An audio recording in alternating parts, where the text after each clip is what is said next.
esiZulu ngihlonipha wonke amabutho kaZulu eminyakeni 140 edlule ayibamba esandlwana ngo-1879 elwela ukuthi umuntu omnyama akhululeke emhlabeni wakhe.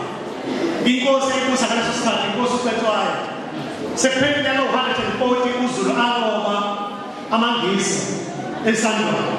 Njengabantu abamnyama kumele babe siba proud ngale yampi yasesandlwana la umuntu omnyama ahlala nomhlophe esandlwana.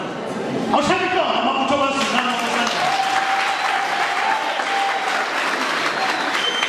Ukuza eNgome uma isililo kwinzala abantu lapho ngibona igazi lamaqhawe kaZulu libhika umhlaba kaZulu ngenkathi amabutho elwa ukuphindelela, libhika ukubula kaZulu ngenkathi elengabathi bekulidla ngedlozi, libhika ukubula kaZulu eTekakala.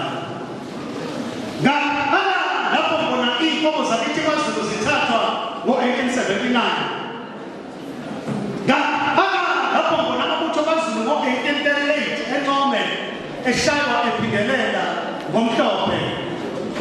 Ngathula lapho khona uZulu ephakele kwamakhosi enqobe esandlwana.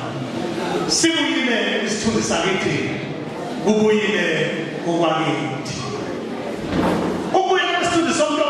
Umuntu omnyama kungenzeka sibona sikhona isidingo sokubaxolela nakuba kungumkanza wena obona iqembu ligwina ithemba. Isihlongo esashaya ngenkathi ngiseNgome sisakhala ngokungaphezi nanamuhla.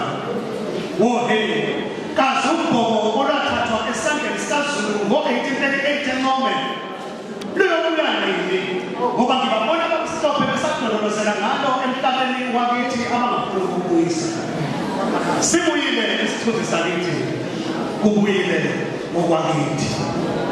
Ngilabekeshana kaMezethu Simlaza Ngameva konke ngikubone kahle, ngikubone ngenkathi libalele ilanga likaDube, ngambona emangosuthu umntwana waphindangele lapho ehola ihlaka okwamadiba phakathi enkandla kwesamsholozi, isigodi esenganyelwe uzikalala, isigodi sezwe elenganyelwe kulamaphosa.